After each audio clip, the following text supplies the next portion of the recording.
Cerita ini dimulai di suatu pagi ketika Jin membangunkan ibunya karena ingin berenang.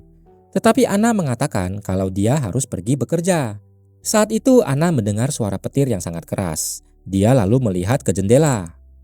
Namun cuaca ini tidak menghalangi Anna untuk pergi bekerja. Dia mulai membuat sarapan sambil sesekali harus mengatasi tingkah Jin yang mengganggunya. Ibunya menelepon untuk memeriksa kondisi Anna, tetapi Anna meyakinkannya bahwa dia akan baik-baik saja. Anna sedang ingin memasak ketika tiba-tiba air mulai menggenang di apartemennya. Anna pun terkejut melihat air sudah masuk ke apartemennya. Dia berpikir mungkin banjir berasal dari kamar mandi, tetapi ternyata banjir berasal dari luar dan gawatnya telah mencapai apartemennya yang berada di lantai 3. Lalu tiba-tiba terdengar suara pengumuman dari kantor manajemen mengatakan kalau semua penghuni harus evakuasi ke lantai atas melalui tangga darurat karena lift sudah tidak bisa berfungsi. Jin masih terus saja meminta untuk bermain. Akhirnya dalam keadaan panik ini membuat Anna kehilangan kesabaran. Ketika Anna mengemasi pakaiannya, ia menerima telepon dari agen keamanan perusahaannya, yaitu Joe, yang mengatakan kalau dia sedang dalam perjalanan untuk menyelamatkan Anna. Joe menyuruh Anna agar jangan membuang waktu untuk berkemas dan segera naik ke lantai atas bersama Jin. Tiba-tiba panggilan terputus dan listrik padam. Anna lalu mengambil tas kecil berisi obat-obatan Jin, lalu berlari mencarinya. Anna meminta maaf karena sudah membentaknya. Dia lalu menggendong Jin keluar. Di luar, para tetangga juga sedang bersiap untuk mengungsi. Bahkan ketika Anna sampai ke tangga, situasinya sangat kacau. Anna lalu pergi mencari tangga darurat lainnya. Untungnya di sana tidak ada orang dan Anna pun memutuskan untuk naik melalui tangga itu. Tetapi di tengah jalan sesuatu menghalanginya. Dia pun memutuskan untuk kembali. Saat mereka berjalan menyusuri koridor, terlihat banyak pengungsi yang ingin meminjam kamar mandi penghuni lantai itu. Tiba-tiba Anna mendengar seseorang meneriakkan namanya. Ketika Anna berbalik, tiba-tiba Jin sudah menghilang. Dia melihatnya masuk ke dalam salah satu apartemen. Anna pun bergegas mencari Jin dengan panik. Tetapi kemudian dia melihat sesuatu yang membuatnya terdiam membeku. Kejadian ini memicu kenangan buruk ketika dia dan suaminya terjebak di dalam mobil yang tenggelam. Gelombang itu memecahkan jendela dan membanjiri apartemen. Anna kehilangan tas obatnya dan berusaha mengambilnya. Tetapi tas itu terbawa arus keluar ke jendela. Anna mengambil nafas dan menyelam mencari Jin. Di ruangan lain, dia menemukan Jin yang tidak sadarkan diri. Dengan cepat dia meraihnya dan segera mencari jalan keluar. Namun pintu tidak bisa dibuka. Untunglah saat itu Joe datang menyelamatkannya. Mereka pun berhasil keluar dari sana dan sampai di koridor apartemen. Joe lalu melakukan CPR dan berhasil menyelamatkan Jin. Joe lalu mengirimkan laporan ke perusahaan mengabarkan bahwa mereka baik-baik saja. Mereka mulai bergerak ke lantai atas. Joe memberitahu bahwa helikopter sedang dalam perjalanan. Dia juga menjelaskan bahwa 3 jam yang lalu, sebuah asteroid menabrak Antartika, menyebabkan semua es mencair dan bergerak ke utara membanjiri daratan. Pemerintah sebenarnya sudah tahu asteroid akan datang, tetapi mereka tidak mengumumkan apapun kepada masyarakat. Hal ini terjadi karena mereka tidak akan bisa menghentikannya. Daripada terjadi kekacauan, lebih baik diam-diam saja. Kehidupan manusia dipastikan akan berakhir hari ini. Anna tidak bisa percaya apa yang didengarnya. Joe kemudian menjelaskan mengenai tugas Anna yang sebenarnya, yaitu menciptakan ras manusia baru. Teknologi telah berhasil menemukan cara mereplika tubuh manusia, tetapi untuk bagian emosi adalah tugas Anna dan atasannya, Hyunmo. Mereka membuat sesuatu yang disebut emotion engine atau mesin emosi. Tetapi Hyunmo telah hanyut terbawa banjir. Karena itu Anna adalah harapan mereka satu-satunya. Tiba-tiba Jin mengatakan dia ingin pup. Mereka segera bergegas ke apartemen terdekat mencari kamar mandi. Selagi menunggu, Anna meminjam ponselnya Joe untuk menelepon ke ibunya. Tiba-tiba mereka mendengar suara bising di dinding dan pipa gas di dapur telah bocor. Gas mulai memenuhi apartemen. Mereka lalu berlari keluar, tetapi keadaan di sana lebih gawat.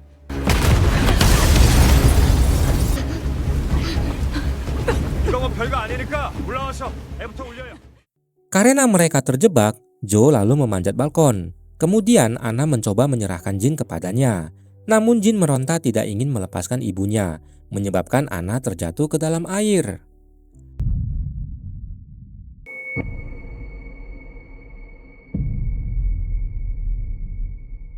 Anna akhirnya berhasil mencapai permukaan. Dia lalu berenang kembali ke gedung. Ketika sedang mencari jalan ke atas, dia mendengar suara anak kecil yang bernama Jisoo dari dalam lift. Anna pun mencoba membuka pintu lift, tetapi gagal. Dia pun bergegas ke lantai berikutnya untuk mencari alat bantu. Saat itu, dia melihat dua orang penjara keluar dari sebuah apartemen.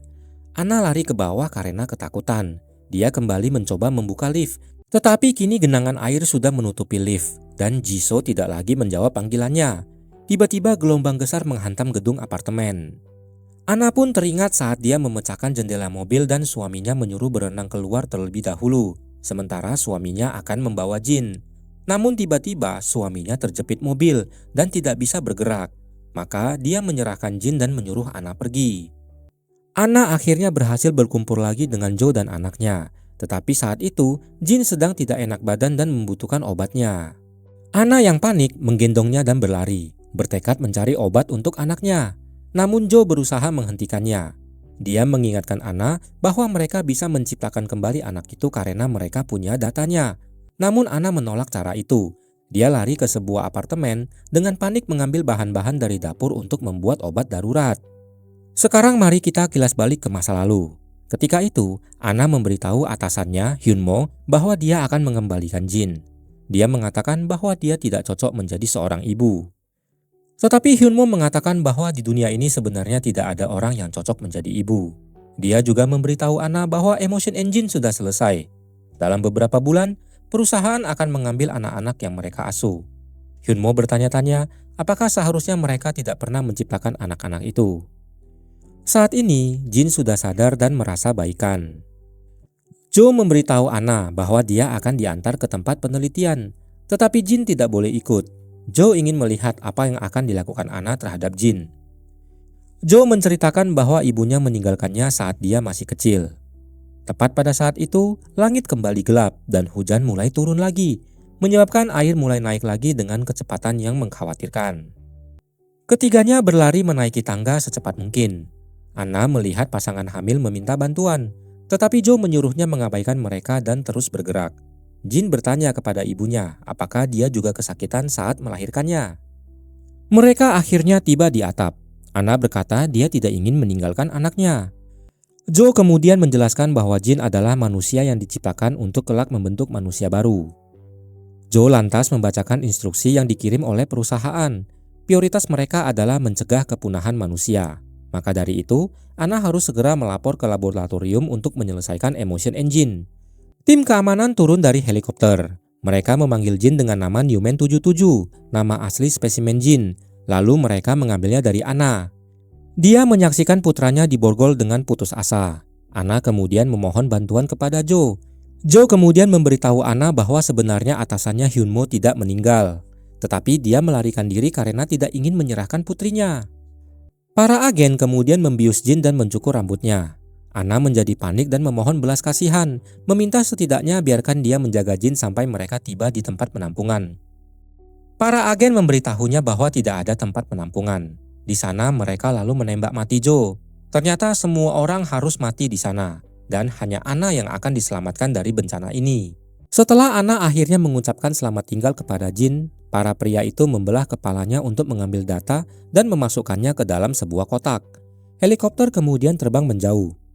Dalam perjalanan, Anna menyadari bahwa kenang-kenangan Jin hanyalah sebuah kacamata renang di sakunya. Akhirnya, tsunami raksasa membanjiri seluruh planet. Saat itu ada 7 buah roket yang meninggalkan bumi. Roket ini berisi para ilmuwan yang akan menciptakan ras manusia baru. Sebuah suara mengabarkan bahwa dalam 15 menit, ribuan fragmen meteorit akan jatuh ke bumi, dan kehidupan pun akan punah. Para ilmuwan harus menyelesaikan proyek ini untuk bisa melanjutkan kehidupan manusia. Mereka sudah bisa mencetak tubuh fisik manusia, sekarang mereka hanya tinggal membutuhkan emosi. Tujuan dari semua ini adalah mendapatkan sepasang ibu dan anak untuk memulai sebuah masyarakat. Data untuk subjek anak sudah selesai. Sekarang mereka hanya perlu menyelesaikan subjek ibu. Ana lalu mengusulkan untuk memulai simulasi yang menempatkan sang ibu melalui banyak kesulitan untuk menyelamatkan anaknya berkali-kali. Dengan cara itu, mereka dapat mengumpulkan semua emosi yang diperlukan dalam waktu singkat. Tetapi dalam kenyataannya, sebuah fragmen meteoroid menghantam roket yang ditumpangi Ana. Sekarang kita kembali lagi ke simulasi. Ana yang terhubung ke simulasi terbangun di tempat tidur di hari pertama. 내 머리 들어왔어. 계속. 여보세요? 바위센터 이모션 엔진 개발 3팀 구한나 책임이시죠? 손이조입니다. 위급 상황이라 짧게 말씀드릴게요. Ana lalu teringat percakapannya dengan Hyunmo. Dia menyadari bahwa sebentar lagi para agen akan mengambil Jin. Setelah mengambil obat, Ana menyuruh Jin untuk patuh dan tidak mengikuti orang asing. Jin pun mulai protes dan menangis. 지금 6살이야? 어제도 6살이고 어제도 6살이야. 뭐라고 하는 거야? 너 빨리 옆에 일로 와. Ana menggendongnya dan lari ke tangga. Namun di percobaan kali ini, dia mendapati kedua sisi tangga penuh sesak dengan orang. Tepat pada saat itu, tsunami raksasa menghantam gedung. Ana memeluk Jin dan berenang ke permukaan. Dia membantu Jin memanjat pagar untuk mencapai koridor. Ketika Ana berhasil naik, dia tidak melihat Jin dimanapun. Ana sedang berlari menyusuri koridor, tetapi terpaksa berhenti ketika gelombang besar menghantam. Dia kemudian melihat banjir di antara gedung-gedung dan melihat Jin yang sedang tenggelam. Ana kemudian melompat ke dalam air, tetapi arusnya terlalu kuat. Saat dia melihat helikopter di langit, dia teringat simulasi sebelumnya dan menemukan kacamata renang Jin di sakunya. Tiba-tiba sebuah mobil yang mengambang menabraknya dari belakang, membunuhnya dan mereset simulasi. Ketika tersadar, Joe sedang memberikan kompresi dada kepada Ana untuk menyadarkannya. Nomor 787 tertera di kemejanya, menunjukkan jumlah percobaan simulasi yang gagal ia lalui. Joe menunjukkan foto yang dia ambil sebelumnya, memperlihatkan Jin mengikuti kerumunan. Ternyata anak yang berenang di air tadi bukanlah Jin. Ana segera pergi mencarinya. Ketika Joe mencoba menghentikannya, Ana mengambil pistolnya dan mengancam. Tepat pada saat itu, saluran gas apartemen meledak dan ledakan itu tepat menghantam Ana, membunuhnya lagi dalam simulasi 1931. Dalam percobaan berikutnya, Ana hampir jatuh dari balkon. Joe berhasil menangkapnya tepat waktu. Namun Ana tidak mau ikut dengannya karena takut Joe akan mengambil putranya.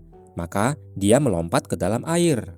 Tiba-tiba dia melihat Jin berada di balkon lain sedang digendong oleh seorang pria. Dia pun segera berenang kembali ke dalam gedung.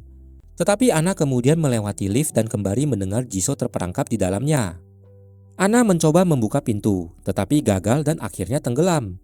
Ana selalu berusaha menyelamatkan Jisoo setiap kali dia melalui simulasi, dan selalu berakhir dengan kematian. Sekarang Ana berada di simulasi nomor 4007. Dia naik ke lantai atas untuk mengambil pel dari lemari pembersih. Kemudian Ana mematahkannya untuk mendapatkan gagangnya. Dia menggunakannya untuk membuka lift.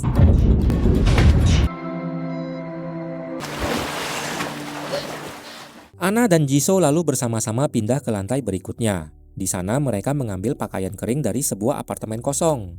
Di sana Jisoo memberitahu Ana bahwa dia mendengar para penjara berbicara tentang seorang anak kecil. Ana bergegas menuju tempat yang dikatakan Jisoo. Namun dia teringat bahwa di percobaan terakhir, dia dibunuh oleh para penjara. Kali ini, dia mencoba menyelinap masuk. Tetapi para penjara tetap melihatnya. Dia bertanya tentang Jin. Tetapi para pria itu mengabaikannya dan mencoba meninggalkan apartemen. Tepat pada saat itu, Joe mencarinya dari balkon seberang.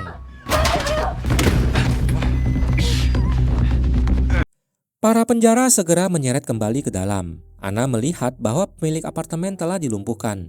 Dia menendang orang-orang yang menangkapnya dan mencoba melarikan diri. Namun pria itu membantingnya ke lemari dan mulai mencekiknya. Ana hampir mati dan simulasi hampir direset. Namun kemudian dia menemukan sebuah palu. Sayangnya kedua penjara kemudian menyeretnya kembali. Kali ini mereka bersiap membunuhnya. Untunglah Jisoo muncul di pintu bersama Joe. Dengan mudah, Joe mengalahkan para penjara dan melemparkan mereka keluar jendela. Namun Ana masih belum memiliki informasi tentang Jin. Ketika dia hendak pergi, pemilik apartemen memberinya sebuah botol yang berisi obat yang pernah dibuat Ana untuk Jin. Di sini dapat kita lihat bahwa semua peserta simulasi selain Ana juga bisa mengingat masa lalu mereka. Ana lalu menyuruh Jisoo untuk ikut dengannya karena apartemen ini akan segera terendam. Tetapi Jisoo menjelaskan bahwa mereka adalah kakek neneknya dan memilih untuk tetap bersama mereka. Setelah menerima telepon dari perusahaan, Joe memberitahu Anna bahwa timnya akan datang membawa perahu untuk mencari Jin di seluruh gedung. Anna ingat bagaimana kepala Jin dibelah oleh mereka, dan dia bertekad untuk menemukan Jin terlebih dahulu. Dia terus mencari di setiap lantai. Kali ini, simulasi sudah mencapai nomor 7993. Saat Anna melanjutkan pencariannya, dia melihat agen keamanan menembak para penjara di lantai berikutnya. Dia menemukan gambar anak-anak di dinding dan teringat bagaimana Jin suka menggambar di tabletnya. Anna terus bergerak. Dia menemukan bahwa wanita hamil yang ditemuinya di awal sudah melahirkan.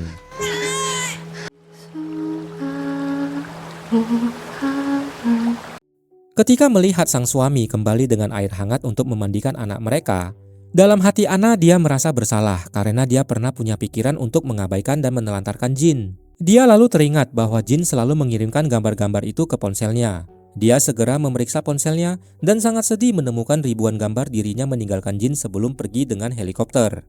Hal ini menandakan bahwa Jin telah menderita ribuan kali, menunggu Anna mencarinya.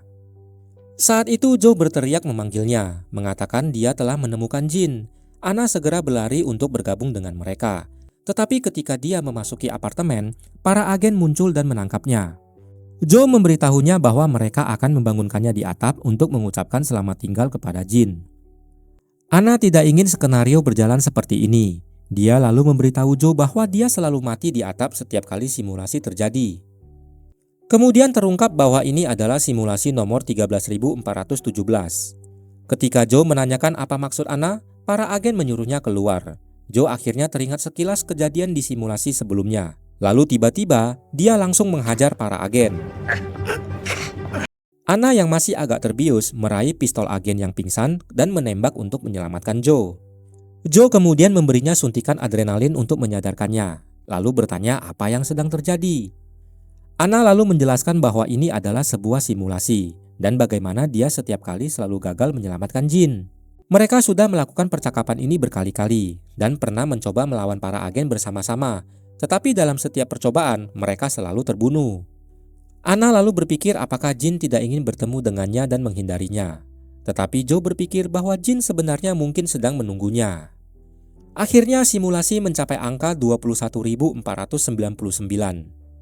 Anna dan Joe kembali terlibat baku tembak dengan para agen. Joe ingin mencoba sesuatu yang berbeda, jadi mereka memanjat keluar jendela untuk memanjat ke atas. Saat mereka berlari melalui koridor, Joe bertarung melawan seorang agen dan menjadi pengalih perhatian agar Anna bisa terus mencari putranya. Anna kemudian berlari ke sebuah apartemen. Dia tahu kalau Jin suka bersembunyi di lemari ketika takut atau sedih. Dia pun mengobrak-abrik semua tempat dan mencari semua lemari yang ada. Tetapi tiba-tiba, para agen muncul untuk menangkapnya. Sebelum mereka berhasil, gelombang besar menerobos jendela dan menghempaskan mereka semua. Anna lalu berenang ke permukaan. Air sekarang sudah mencapai atap gedung. Akhirnya dia menemukan lemari terakhir di atap. Di sana terlihat Jin yang tidak sadarkan diri. Dia segera memberinya obat, namun Jin tidak bereaksi. 엄마가 너 버리고 갔잖아. 너가 그림 그린 것도 몰랐고 너가 여기 있는 것도 몰랐어. Akhirnya Jin pun sadar. Dengan sangat mengharukan dia berkata kalau dulu Anna pernah menyuruhnya untuk bersembunyi dan menunggu di lemari. Anna pasti akan datang menemukannya. Ini terjadi di simulasi pertama. Selama 21.499 kali percobaan, akhirnya Anna berhasil menemukan Jin pada simulasi kali ini. Kemudian kenyataan pun terungkap. Ternyata meteoroid menghantam roket Anna dan membuatnya terluka parah. Sebelum Anna meninggal, Anna meminta rekannya untuk menggunakan pikirannya dalam simulasi, sehingga dia bisa bersama Jin lagi. Para ilmuwan kemudian mengekstrak ingatannya dan mengunggahnya ke sistem mereka, berharap ini dapat menyelesaikan simulasi emosi cinta kasih ibu kepada anaknya. Di atas atap ketika para agen mendekat, gelombang tsunami besar pun siap menghantam gedung itu. Anna memberikan kacamata renang Jin dan menyuruhnya berenang. Anna berjanji akan menyusulnya. Jin lalu melompat ke dalam air saat para agen menangkap ibunya. Kita melihat dalam sebuah kilas balik menunjukkan bahwa Jin dan anak Hyunmo adalah bayi-bayi yang dicetak oleh perusahaan untuk mengembangkan emotion engine anak-anak. Inilah yang menjelaskan mengapa para agen bersikeras bahwa mereka bisa ditinggalkan. Mereka hanya membutuhkan data sang ibu untuk melanjutkan misi. Di sini kita lihat Jin bertemu dengan suami Anna setelah eksperimen dimulai. Suaminya pun setuju untuk menjadi ayah Jin. Ketika suaminya meninggal, kematiannya sangat berdampak kepada Anna dan Jin. Anna menjadi lebih terikat kepada Jin. Saat ini simulasi akan segera diriset.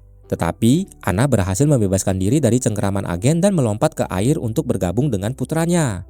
Terlihat Anna jatuh menembus data-data dan kemudian berenang di air. Dia muncul kembali dan menemukan Jin berpegangan pada sebuah antena. Dia lalu memeluknya erat-erat dan mengatakan bahwa mereka akan berenang bersama, sebelum gelombang besar kembali menenggelamkan mereka. Dalam simulasi kali ini, Anna telah membantu Jisoo, membantu wanita hamil, dan tetap bersama Jin sampai akhir. Sistem telah menangkap kesempurnaan emosi Anna, dan akhirnya menganggap simulasi telah berhasil diselesaikan. Emotion Engine telah sempurna. Data cinta kasih mereka telah dimasukkan ke dalam tubuh yang baru. Akhirnya mereka pun dikirimkan ke planet bumi. Banjir sudah mereda dan di bumi pun terlihat daratan. Demikianlah ibu dan anak ini dikirimkan untuk memulai tatanan masyarakat baru di sana. Terima kasih sudah menonton. Jangan lupa untuk subscribe, like, dan komen. Sampai jumpa lagi di rekap selanjutnya.